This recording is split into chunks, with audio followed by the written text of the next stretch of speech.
Daily. Taste the Daily. AIADMK பொதுச் செயலாளர் எடப்பாடி பழனிசாமியின் 71வது பிறந்தநாள் விழாவை முன்னிட்டு நாமக்கல் மாவட்டம் பள்ளிப்பாளையத்தில் அதிமுகவினர் எம்ஜிஆர் சிலைக்கு மாலை அணிவித்து பொதுமக்களுக்கு இனிப்பு வழங்கியதோடு பள்ளிப்பாளையம் அரசு மருத்துவமனையில் உள்நோயாளிகளுக்கு பால், முட்டை, போர்வை உள்ளிட்டவைகள் வழங்கினர்.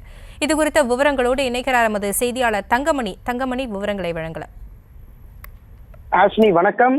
தமிழக முன்னாள் முதலமைச்சரும் அதிமுக பொதுச் செயலாளருமான எடப்பாடி பழனிசாமியினுடைய 71வது பிறந்த நாளை முன்னிட்டு தமிழகம் முழுவதும் அதிமுகவினர் கொண்டாட்டத்தில் ஈடுபட்டு வருகின்றனர். இந்த நிலையில் நாமக்கல் மாவட்ட அதிமுகவினை பொறுத்தவரை பள்ளிப்பாளையம் நகர ஒன்றிய பேரூர் கழக அதிமுக சார்பில் காலை முதலே இருந்து எடப்பாடி பழனிசாமி அவர்களின் பிறந்தநாள் விழாவை கொண்டாடும் வகையில் பள்ளிப்பாளையம் காவேரி கரையில் உள்ள முருகன் கோவிலில் சிறப்பு யாக பூஜையும், அதே சமயத்தில் பள்ளிப்பாளையம் ஆவராங்காடு பகுதியில் உள்ள எம்ஜிஆர் சிலைக்கு தமிழக முன்னாள் மின்சாரத்துறை அமைச்சரும் தற்போதைய நாமக்கல் மாவட்ட செயலாளர் எம்எல்ஏவுமான தங்கமணி தலைமையில எம்ஜிஆர் சிலைக்கு மாலை அணிவித்து மலர் தூவி அங்கிருக்கின்ற பொதுமக்களுக்கு இனிப்புகள் வழங்கினர். அதனைத் தொடர்ந்து அருகில் உள்ள பள்ளிப்பாளையம் அரசு மருத்துவமனையில் உள்நோயாளிகளுக்கு பால், பன், போர்வை போன்ற உபகரணங்களை முன்னாள் அமைச்சர் தங்கமணி வழங்கினார். தொடர்ந்து இந்த நிகழ்வில் பள்ளிப்பாளையம் அதிமுக நகர செயலாளர் வெள்ளிங்கிரி உட்பட பல்வேறு அதிமுக நிர்வாகிகள் கலந்து கொண்டனர். தொடர்ந்து அடுத்த ஆண்டு 72ஆம் ஆண்டு பிறந்தநாள் விழாவில் தமிழக முதலமைச்சராக எடப்பாடி பழனிசாமி அவர்கள்